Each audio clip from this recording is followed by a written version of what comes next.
Assalamualaikum warahmatullahi wabarakatuh. Perkenalkan, nama saya Fahmi Adiwinata dari Fakultas Pendidikan Agama Islam dan dari kelas Tarbiyah C. Saya di sini akan menjelaskan tentang mata kuliah Rasum Usmani, yang bagaimana saya akan menjelaskan tentang membuang huruf dan menjelaskan tentang macam-macam hadzaf, serta mencontohkan atau menyebutkan dari berbagai macam dari cara membuang alif terutamanya.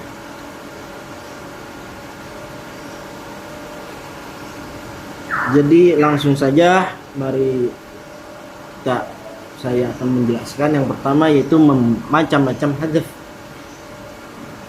Hadzaf huruf ada 3 macam. Yang pertama hadzaf isyarah, yaitu membuang huruf dengan tujuan mengisyaratkan adanya bacaan lain. Contohnya usaratu faduhum. Lafaz ini ditulis demikian karena ada bacaan lain, yaitu bacaannya Hamzah yang membaca usara. Yang kedua yaitu hadzaf ikhtisar, membuang huruf dengan tujuan untuk meringankan tulisan, seperti membuang alif dari setiap jamak mudzakkar salim.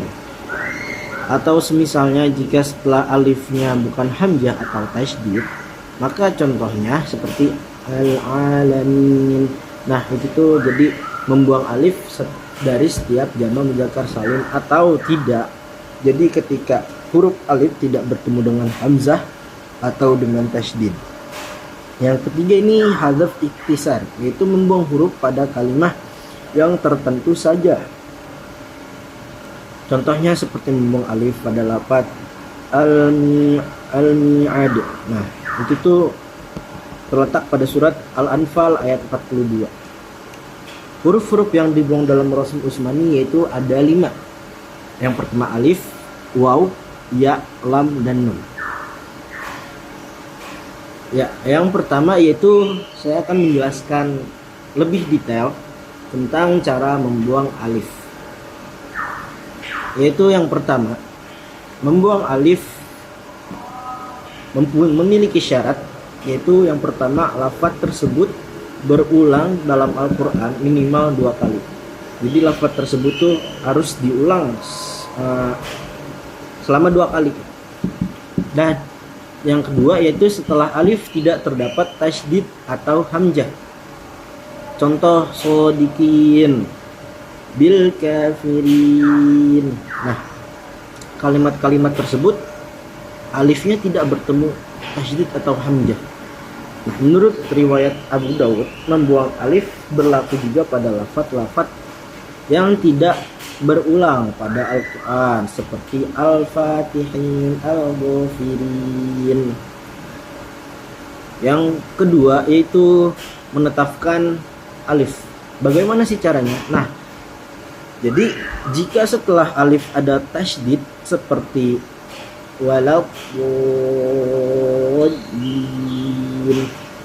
Nah, jadi tasydidnya tuh tidak langsung setelah alif, maka sifatnya dibuang.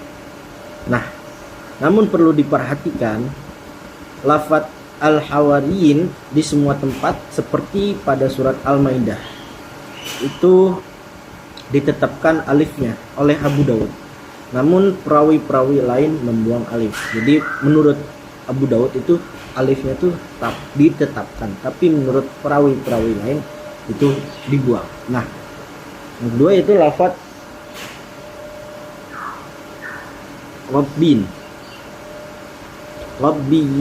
Rabbiyun surat Al-Maidah dibuang alifnya oleh Abu Dawud. Dah, yang ketiga yaitu menetapkan alif lebih masyhur. Jika setelah alif ada hamzah, maka menetapkan alif itu lebih masyhur. Contohnya seperti qailun atau qaimun. Nah, jika hamzahnya tidak langsung setelah alif, maka sifatnya dibuang. Contohnya khatiin atau khasiin. Jadi ada perbedaan di sini ketika lafaz setelah alif ini bertemu dengan hamzah secara langsung atau bisa dikatakan berdempetan lebih tepatnya. Nah, itu tuh dianggap lebih masyhur, jadi diharuskan untuk masyhur. Nah, yang kedua ini yang tidak langsung bertemu dengan setelah alif ini tidak langsung bertemu dengan hamzah. Jadi seperti kata khoti'un, nah itu alifnya dibuang. Jadi tanda alifnya itu dibuang menjadi khoti'in. Jadi mungkin hanya itu yang dapat saya sampaikan. Kurang lebihnya mohon maaf.